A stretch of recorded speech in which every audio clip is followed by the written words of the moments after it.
اعوذ بالله من الشیطان الرجیم. بسم الله الرحمن الرحیم. درنو لیدونکو، ګرانو زده کوونکو، السلام علیکم ورحمت الله وبرکاتو.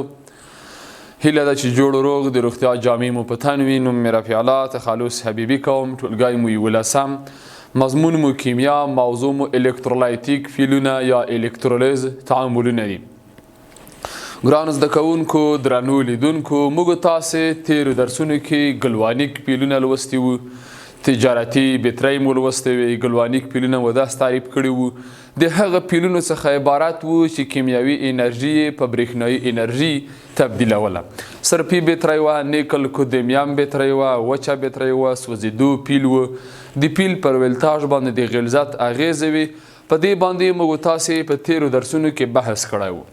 د تیرو درسونو پر دوام نن ورځ موږ تاسې کومه موضوع چې ده هغه الکترولایتیک پیلونه دي. الکترولایتیک پیلونه کوم پیلونه ته ویل کیږي؟ د الکترولایتیک پیلونه څخه چیرته ګټه اخیستل کیږي؟ دغه پیلونه کومه عملیه په دې کې ترسره کیږي؟ آیا کیمیاوي انرژي په برقي انرژي تبدیلیږي یا برقي انرژي په کیمیاوي انرژي باندې تبدیلیږي؟ د درس موخه مو د همدغو موضوعاتو زده کول دي.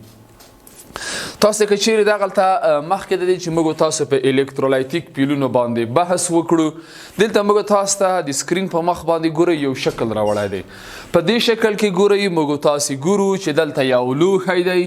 په دې لوښي کې آیوني مواد پراته دي، یعنی هغه مواد دي په داخل کې پراته دي چې هغه په یو محلول کې په آیونونو باندې ټوټه کیږي، یعنی هغه په الکترونونو باندې، په مثبت او منفي آیونونو باندې، یعنی په الکترولیت موادو باندې پارچه پارچه او ټوټه کیږي. که چیرې تاسو دغه لوښي ته وګورئ، په دې کې هم مثبت آیونونه یعنی کتیونونه شته، په دې کې هم منفي آیونونه یعنی انیونونه شته. په مجموع کې کوم مواد چې موږ تاسو ورچولي دغه الکترولیت مواد دي. ځکه الکترولیت مواد دي چې دا په آیونونو ټوټه شوي دي، په مثبت آیون او منفي آیون. بیا ګورئ دلته دوه ته دوه الکترودونه ورټیټ شوي دي، یو یې مثبت دی او بل یې منفي دی. مثبت یې موږ تاسو د انود په نامه یادوو، منفي یې موږ تاسو د کاتود په نامه یادوو. دا چې کومې عملیې ترسره کوي انشاءالله په دې باندې به په راتلونکي درسونو کې بحث وشي. مخکې دې چې موږ تاسې په الکترولایتیک پیلونو باندې بحث وکړو، لومړی باید موږ تاسې الکترولیز وپېژنو. الکترو برېښنا، لیز تجزیه. موږ تاسې د موادو د تجزیې دپاره په تیرو درسونو کې 4 فکتورونه لوستي وو. یعنې د 4 فکتورو پر اساس موږ تاسې کولی شو چې یو مرکب په آیونونو باندې ټوټه او یا هم تجزیه کړو. دغه 4 لاملونه چې د مرکبونو تجزیې لپاره کارول کیږي په دې شکل دي. تاسو متوجه شئ تختې ته. د تجزیې د لاملونو لپاره ما تاسو ته په تیرو درسونو کې بحث کړی دی. ګورئ، ممکن یو مرکب د برېښنا په واسطه تجزیه شي، الکترولیز. الکترولیز برېښنایي تجزیې ته ویل کیږي.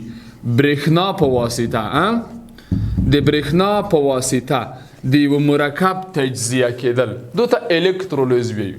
ممکن یو مرکب د لمر په واسطه تجزیه کړو، هغو ته به موږ تاسې فوتولیز ویو. فوتولمر لیز تجزیه، یعنی د لمر په واسطه باندې د یو مرکب تجزیه کول. کیدای شي یو مرکب د اوبو په واسطه تجزیه شي، هایدرولیز. هایدرو اوبه، لیز تجزیه، یعنی اوبو په واسطه، اوبو په واسطه باندې د یو مرکب تجزیه کول. همداسې ممکن یو مرکب د لوړې تودوخې په واسطه تجزیه شي، پایرولیز. پایرو تودوخه، لیز تجزیه، یعنی د تودوخې په واسطه. څه شي په واسطه؟ تودوخې په واسطه باندې د یو مرکب تجزیه کېدل. نو د تجزیې دپاره موږ تاسې 4 لاملونه ولوستل چې یو الکترولیز دی، کوم چې د برېښنا په واسطه د مرکب تجزیه، فوتولیز د لمر په واسطه، هایدرولیز اوبو په واسطه، پایرولیز د تودوخې په واسطه. په نورو باندې بحث نه کړو. د موږ تاسې اساسي موضوع چې د هغه څه شی ده، الکترولیز هغه عملیه ده چې په جریان کې یو مرکب د برېښنا په واسطه په آیونونو باندې تجزیه یا ټوټه شي، الکترولیز بلل کیږي. مثلا موږ تاسې یو مرکب راخلو، تاسو تختې ته متوجه شئ. مرکب راخلو په نامه د اوبو دی.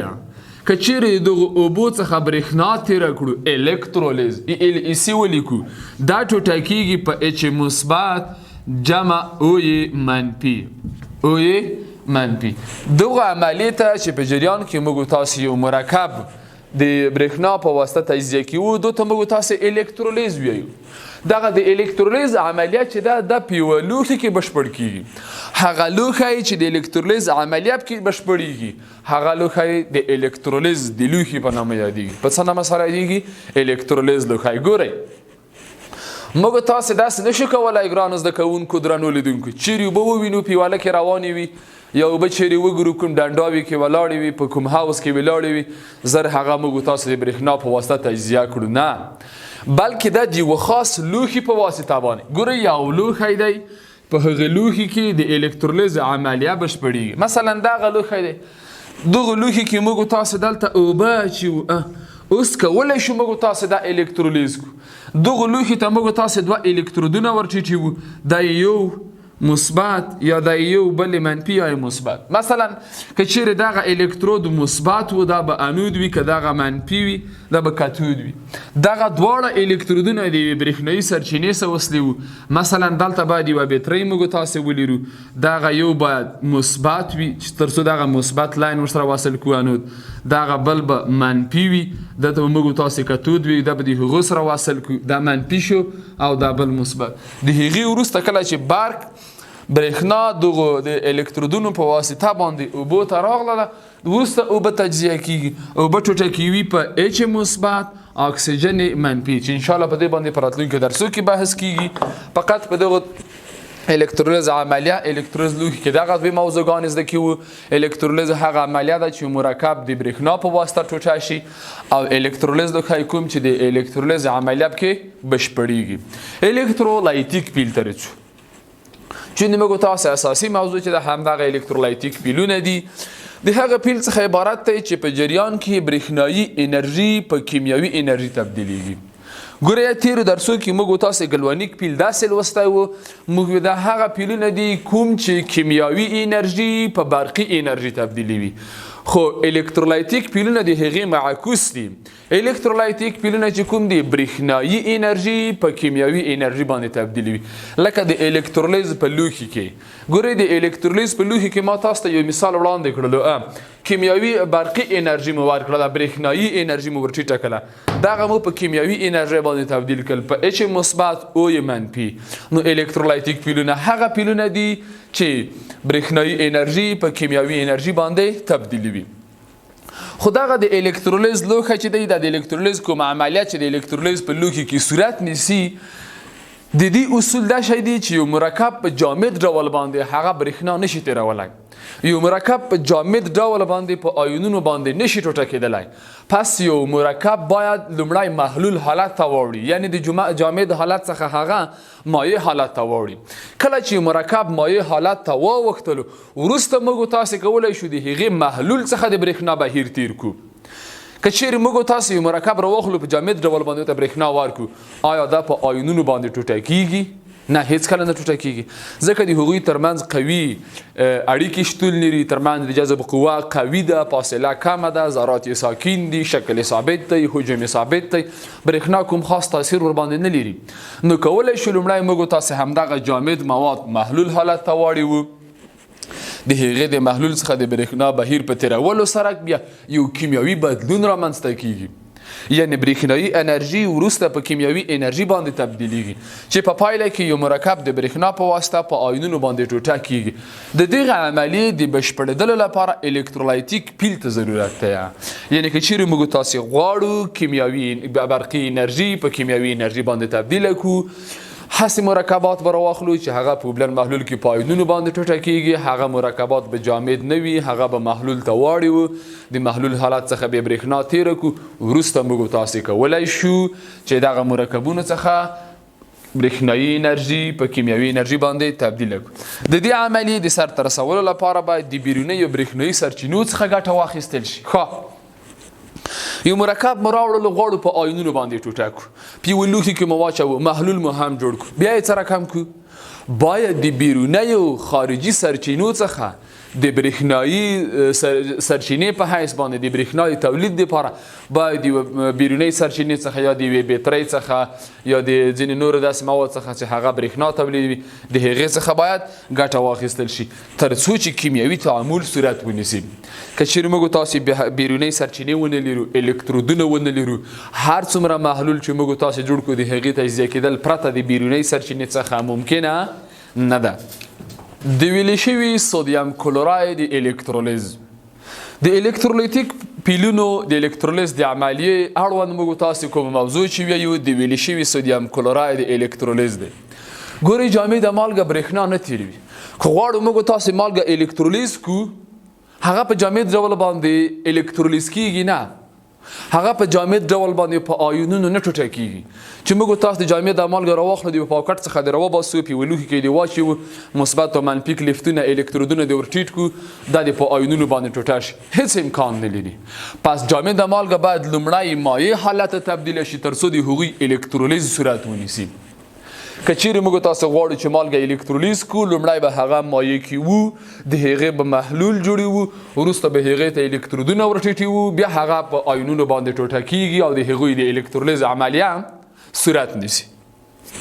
که چیرې د خواړو مالګې سودیم کلوراید ته 800 ځینې کتابو 801 درجه لیکلې ده، ځینې کتابو 800 درجه سانتیګریډ تودوخه ورکړو په مایع سودیم کلوراید باندې بدلیږي. نو تاسو متوجه شئ تختې ته موږ غواړو چې د ویلې شوي سودیم کلوراید الکترولیز عملیات ترسره کړو. ګورئ د سودیم کلوراید الکترولیز محلول حالات د دې څه شي فورمول شول سودیم کلوراید. خو ګورئ دا جامده ده، سره کم ته ده جامده ده. دې ته باید موږ تاسې 800 درجه د سانتیګریډ تودوخه ورکړو. دا به څه شي ته تبدیل شي؟ دا به تبدیل شي سودیم کلوراید ته. کوم سودیم کلوراید ته؟ سودیم کلوراید لیکوید، سودیم کلوراید مایع یا سودیم کلوراید اکویز، سودیم کلوراید اوبلن محلول. سودیم کلوراید کوم محلول؟ اوبلن محلول. کله چې موږ تاسې همدغه سودیم کلوراید چې اوبلن محلول دی اکویز دا راواخلو په یوه لوښي کې واچوو چې هغه لوښی به د الکترولیز لوښی وي. له دې څخه اوس موږ تاسې برېښنا تېره کړو الکترولیز، دا به ټوټه کړي په Na مثبت جمع Cl منفي، Na مثبت جمع Cl منفي. نو دغه د خواړو مالګې د محلول الکترولیز شو چې اړوند به زه تاسو ته انشاءالله پوره شکل او نور جزئیات لیکم. که چیرې دلته موږ تاسو ته یو لوښی راوړی دی، دغه لوښی دی چې د الکترولیز عملیات کې بشپړیږي. که چیرې دلته موږ تاسو سودیم کلوراید محلول ورواچو، سودیم کلوراید مو ورواچوله خو دغه سودیم کلوراید مایع ده، سره کم ته ده مایع ده. که چیرې اوس د سودیم کلوراید محلول الکترولیز شي د سودیم آیونونه په کاتود کې ارجاع او د کلوراید آیونونه چې دي هغه په انود کې تحمض کیږي. ګورئ لومړی موږ تاسې مالګه ته تقریبا 800 درجه سانتیګریډ تودوخه ورکړه، مایع ته مو واړوله، وروسته مو هماغه مایع اکویز مالګه راواخیسته، د هغې څخه مو د برېښنا جریان تیر کړلو، هغه ټوټه شوه په سودیم مثبت او کلوري منفي. تاسو دلته ورته وګورئ دغه یو لوښی دی چې د الکترولیز عملیات کې بشپړیږي. په دې لوښي کې سودیم کلوراید خواړو مالګه پرته ده خو مایع مالګه ده. کومه مالګه ده؟ مایع مالګه ده. دوه الکترودونه مو ورټیټ کړي دي، یو یې مثبت دی چې هغه انود دی، بل یې منفي دی چې هغه کاتود دی. د یوې بیرونی برېښنایي سرچینې سره مو وصل کړی، د یوه بیټرۍ سره مو وصل کړی چې 9 ولټه برېښنا تولیدوي. کله چې دغه دواړه الکترودونه ورټیټ کړل ومو لیدل چې د خوړو مالګه ټوټه شوله په Na مثبت کلوري منفي. دغه مثبت چې دی په کاتود کې ارجاع شولو، کلوري منفي چې دی په انود کې سره کمته شو تحمض شو. متوجه شئ کله چې موږ تاسې دغه د خوړو مالګه دا مایع ته واړوله، اوس په دلته موږ تاسې یو لوښی ورته راوړو، دا دی لوښی مو ورته راوړو، دې لوښي ته مو مایع خوړو مالګه ورواچوه NaCl. کوم NaCl؟ اکویز اوبلن محلول یې. وروسته مو دوی ته 2 الکترودونه ورټیټ کړل، دا یو الکترود شو، دغه بل الکترود شو، دلته مو دوته یوه برېښنایي سرچینه چې د بیرون څخه باید ګټه واخیستل شي دوته مې یوه بیټرۍ کېښودله د دې بیټرۍ یو الکترود دا دی بل الکترود یې دا دی دغه یو یې تاسې فرض کړئ مثبت دی کله چې دغه مثبت الکترود څخه موږ تاسو یو لاین راوستو دغو فلزي میلې سره مو وصل کړو نو دغه الکترود ټول مثبت شو څه رقم ته شو مثبت شو د انود په نامه یادېږو دغه بل چې کوم دی دا منفي دی کله مو چې دغه منفي څخه بل لاین راوستو د بل الکترود سره مو وصل کړو دا یې ټول منفي کړه یو مثبت الکترود شو او بل منفي ته موږ تاسې کاتود ویایو څه ورته ویایو کاتود یعنی دا کاتود شو هغه انود شو وار د مالګې تجزیه شروع شوله مالګه به تجزیه شي په Na مثبت Cl منفی کلور منفی به دغه مثبت انود الکترود ته جذب شي سودیم مثبت به دغه منفی الکترود ته جذب شي یعنی سودیم مثبت په دې ډول تعاملات کې صورت نیسي سودیم مثبت جمع د یوه الکترون په اخیستلو سره دا به تبدیل شي سودیم خنثی ته کله چې سودیم خنثی ته تبدیل شولو خو ګوره د مثبت نه صفر ته ولاړو دا ارجاع شو ریډکشن شولو څه رقم ته شولو ریډکشن شولو چیرته ریډکشن شولو په کاتود کې چیرته په کاتود کې ریډکشن شو کلور منفي څه رقم کیږي کلور منفي هغه کلورین منفي دی دا به تبدیل شي د یو الکترون په ورکولو سره کلور مثبت جمع یو الکترون یې له لاسه ورکړو صفر ته ولاړو د منفي نه صفر ته وختلو نو دا تحمض شو اکسیدیشن شولو چیرته اکسیدیشن شولو په انود کې اکسیدیشن شو دا شوه د خوړو د مالګې د محلول یا د ویلې شوي سودیم کلوراید الکترولیز تعاملات په دې کې اساسي خبره چې ده یادونه داسې ده د سودیم کلوراید محلول الکترولیز په پایله کې سودیم په کاتود کې تولیدیږي او کلورین چیرته تولیدیږي انود کې موږ تاسو دلته ولیدل سودیم خنثی چیرته تولید شولو په کاتود کې ځکه دلته کاتود ته جذبیږي چارج ټیټیږي ارجاع کیږي خنثی حالت ته تبدیلیږي نو د سودیم اتوم چیرته تولیدیږي په کاتود کې کلورین چیرته تولیدیږي کلورین جذبیږي انود ته منفي څخه صفر ته ټیټیږي خنثی حالت ته ځي نو کلورین چیرته تولیدیږي په انود کې دا شوله د خوړو مالګو الکترولیز نن ورځ د درس د الکترولایتیک پیلونو کارونه ده الکترولایتیک پیلونه چې دي د برقي انرژۍ څخه په کیمیاوي انرژۍ تبدیلولو کې ورڅخه ګټه اخیستل کیږي موږ تاسو کولی شو په کومو طریقو باندې کیمیاوي انرژي ترلاسه کړو هغه الکترولایتیک پیلونه دي مختلف کیمیاوي مواد شتون لري چې په ټکنالوژۍ صنعت کارخانو کې کیمیاوي انرژي ورڅخه ترلاسه کیږي هغه د همدغه الکترولایتیک پیل په مرسته باندې یا د همدغه الکترولایتیک پیلونو څخه په ګټې اخیستنې سره موږ تاسو کولی شو کیمیاوي انرژي لاسته راوړو د الکترولیز د عملیې په مرسته کولی شو موږ تاسو یو مرکب په مختلفو آیونونو باندې ټوټه او پارچه کړو ګرانو زده کوونکو دا زموږ تاسو د نن ورځې موضوع اړوند ما تاسو ته د کانکور یوه پوښتنه چمتو کړې ده هغه پوښتنه داسې ده که چیرې یو مرکب د برېښنا په واسطه په آیونونو ټوټه شي کومه عملیه بلل کیږي الکترولیز عملیه بلل کیږي کورنۍ دنده مو دوې پوښتنې دي هره پوښتنه څلور ځواب لري سم ځواب یې په نښه کړئ اوله پوښتنه د خوړو مالګې محلول الکترولیز په عملیه کې د سودیم اتوم چیرته تولیدیږي ممکن کانکور پوښتنه هم شي دغه دویمه پوښتنه د خوړو مالګې محلول الکترولیز په عملیه کې د کلوراید آیون چیرته جذبیږي دا شوه دویمه پوښتنه هرې پوښتنه ته مو څلور ځوابونه ورکړي دي تاسو سم ځواب په نښه کړئ دا ګرانو زده کوونکو زموږ تاسو د نن ورځې موضوع تر بیا چې موږ تاسو په درنه چوپړ کې حاضرېږو تاسو په لوی او بخښونکي الله سپارم ښه وخت ښې چارې الله مو مل شه